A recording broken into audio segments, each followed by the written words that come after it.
Im Mai 1952 steht eine Frau stundenlang allein in einem abgedunkelten Labor des King's College in London. Sie justiert die Röntgenröhre, kontrolliert die Feuchtigkeit der Probe, wartet. Nach über 100 Stunden Belichtung zieht sie den Film heraus. Was darauf erscheint, ist ein schwarzes Kreuz aus Hellbogen, Foto 51. Die Welt wird dieses Bild später als den entscheidenden Beweis für die Doppelhelix feiern, aber fast niemand wird erfahren, dass die Finger, die diesen Film entwickelten, Rosalind Franklin gehörten. Sie wurde nicht gefeiert. Sie wurde vergessen, beleidigt, ausgelöscht. Und genau deshalb erzählen wir heute, solange die Kamera läuft, ihre wahre Geschichte. Denn bis es zum Ende bleibt, werdet ihr verstehen, warum viele sie die größte Ungerechtigkeit der Wissenschaftsgeschichte nennen. Drückt jetzt auf Gefällt mir, abonniert und aktiviert die Glocke. Lasst uns diese Frau endlich wieder sichtbar machen. Rosalind Elsie Franklin kommt am 25. Juli 1920 im Londoner Stadtteil Notting Hill zur Welt. Die Familie gehört zur jüdischen Oberschicht. Der Vater Ellis Arthur Franklin ist Bankier und später Direktor der Caesars Bank. Die Mutter Marie Frances Barney stammt aus einer politisch einflussreichen Familie. Ihr Onkel Herbert Samuel wird der erste High Commissioner von Palästina und später Innenminister. In diesem Haus wird nicht über Geld geredet, sondern über Bildung, Verantwortung und Wissenschaft. Rosalind ist das zweite von 5 Kindern und schon als kleines Mädchen auffallend klug. Mit 6 Jahren verkündet sie beim Abendessen: Wenn ich groß bin, werde ich Wissenschaftlerin. Ihre Tante lacht und sagt: Du meinst wohl, du heiratest einen Wissenschaftler? Rosalind antwortet trocken: Nein. Ich werde selbst einer. Sie besucht die St. Paul's Girls' School, eine der besten Mädchenschulen Englands. Mit 15 spricht sie fließend Französisch, Deutsch und Latein. Mit 16 gewinnt sie den Physik- und Chemiewettbewerb der Schule so beliebt, dass die Lehrer sie bitten, im nächsten Jahr nicht mehr teilzunehmen, damit auch andere eine Chance haben. 1938, mit gerade 18 Jahren, wird sie an einem College in Cambridge angenommen. Frauen dürfen damals noch nicht offiziell graduiert werden, sie erhalten nur einen Titel. Rosalind ist es egal. Sie will lernen. 1941 schließt sie mit Bestnote ab, genau in dem Moment, als England im totalen Krieg steht. Anstatt in den Luftschutzkeller zu gehen, meldet sie sich bei der British Colonization Research Association. 4 Jahre lang untersucht sie die Porosität von Kohle, wie sich Kohlenstoffmoleküle anordnen, wie man bessere Gasfilter baut. Ihre Doktorarbeit von 1945 ist so brillant, dass sie bis in die 1970er Jahre als Standardwerk der Kohleindustrie gilt. Mit 25 ist sie Dr. Franklin, hat 5 Publikationen in Nature und gilt als eine der besten Kristallographinnen der Welt. 1947 zieht es sie nach Paris.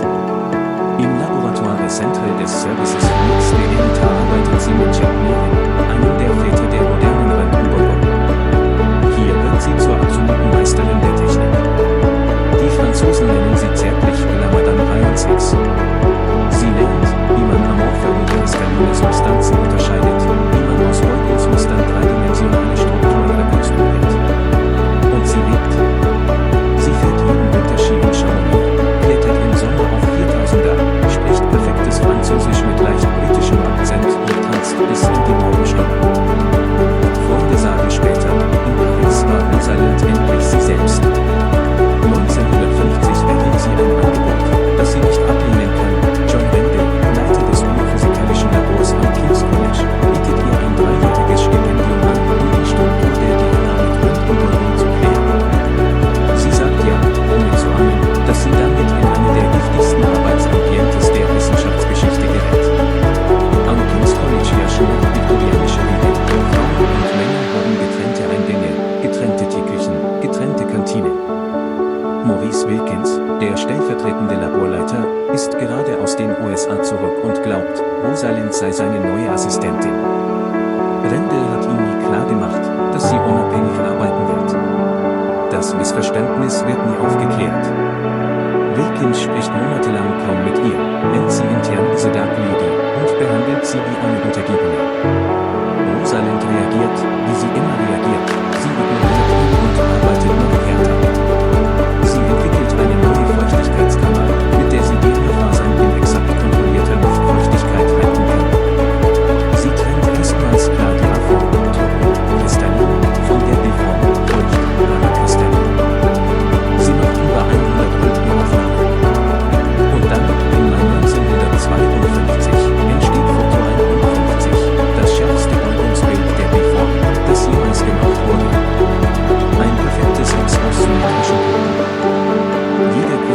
Wissenschaft erkennt sofort, das kann nur eine Helix sein, und zwar eine Doppelhelix mit etwa 3,4 Nanometer Wiederholung und 10 Basen pro Bindung. Rosalind ist vorsichtig. Sie will hundertprozentige Beweise. Sie berechnet mit der Patterson-Kofman-Grundstahlformel die Helix-Information, misst die Dichte, vergleicht mit chemischen Daten. Im November 1952 ist sie sich sicher, die Phosphatzuckerkette muss außen liegen, die Basen innen. Sie schreibt einen internen Bericht für das Medical Research Council, der später berühmt-berüchtigt wird. Im Januar 1953 zeigt Maurice Wilkins, ohne Rosalinds Wissen und ohne ihre Erlaubnis, Foto 51 und ihre unveröffentlichten Daten James Watson und Francis Crick in Cambridge. Watson schreibt später in die Doppelhelix, als ich das Foto sah, stand mir der Mund offen. 3 Wochen später bauen sie ihr berühmtes Modell, das am 25. April 1953 in Nature erscheint. Rosalinds Artikel erscheint im selben Heft, aber als dritter Beitrag, als bestätigende Daten. Ihr Name steht nicht im Titel der Hauptarbeit. 1956, Rosalind ist 36, spürt sie die ersten Schmerzen im Unterleib. Diagnose, doppelseitige Eierstockkrebs, bereits fortgeschritten. Die Ärzte geben ihr noch 2 bis 3 Jahre. Sie arbeitet weiter. Sie wechselt ans Birkbeck College zu John Desmond Bernard, einem der wenigen Männer, die sie immer respektiert haben. Dort baut sie ein neues Team auf und stürzt sich auf das Tabakmosaik Virus. Innerhalb von 2 Jahren löst sie fast das gesamte Strukturproblem des zylinderförmigen Virus. Sie fliegt trotz Chemotherapie nach Amerika, hält Vorträge, klettert weiter in die Heide.